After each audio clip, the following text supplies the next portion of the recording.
আসসালামু আলাইকুম everyone, welcome back to my channel. আজকে আমি আপনাদের সাথে খুবই সাধারণ ও ঘরোয়া একটা রেসিপি শেয়ার করব। আজকে করে দেখাবো লাউ চিংড়ি। খুব সহজ একটা রান্না, তবে স্বাদটা হয় অসাধারণ। রান্না করার জন্য প্রথমেই আমি কড়াইতে তেল দিয়ে নিয়েছি। তেল একটু গরম হলেই এর মধ্যে দিয়ে দিব চিংড়ি মাছ। চিংড়ি মাছে আমি আগেই হলুদ লবণ মেখে রেখে দিয়েছিলাম, আর আমি একটু বড় বড় সাইজের চিংড়ি মাছ নিয়েছি। চিংড়ি মাছগুলো ভাজা হয়ে গিয়েছে। চিংড়ি মাছটা এখন আমি উঠিয়ে নিব। ওই তেলের মধ্যে আমি হাফ কাপ পরিমাণ পেঁয়াজ কুচি দিয়ে দিয়েছি। পেঁয়াজটা একটু নেড়ে দিব। এবার দিয়ে দিলাম কাঁচামরিচ আমি মাঝখান থেকে চিড়ে নিয়েছি।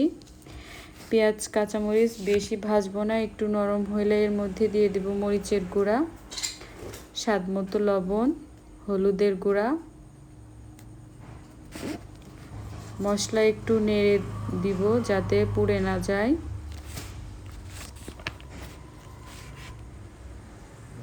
এখন আমি দিয়ে দিব সরিষা ও জিরা বাটা। আপনারা না চাইলে সরিষা বাটা নাও দিতে পারেন। একটু পানি দিয়ে দিব মশলাটা কষিয়ে নেওয়ার জন্য।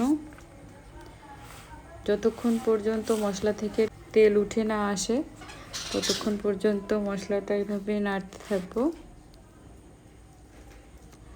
মশলা থেকে তেল উঠে এসেছে, এখন দিয়ে দিব লাউ। লাউ একটু আমি মিডিয়াম সাইজ করে কেটে নিয়েছি। খুব একটা বড়ও করিনি, ছোটও করিনি। যার যেমন ইচ্ছা সেভাবেই কেটে নিতে পারেন, কিন্তু খেয়াল রাখবেন সাইজটা যেন একই রকম হয়। এখন লাউটা মশলার সাথে ভালোভাবে মিশিয়ে নিয়েছি।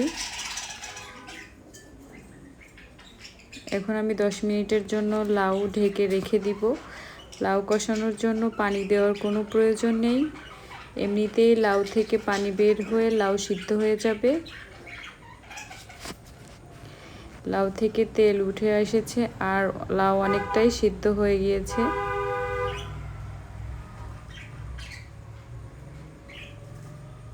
এর মধ্যে এখন আমি দিয়ে দিব ঝোলের পানি। যেহেতু আমি বেশি ঝোল রাখবো না, তাই বেশি পানি দেইনি।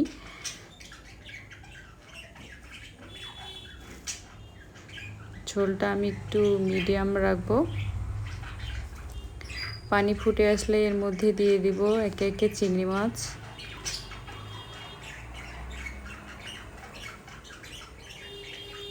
এখন একটু নেড়ে দিব।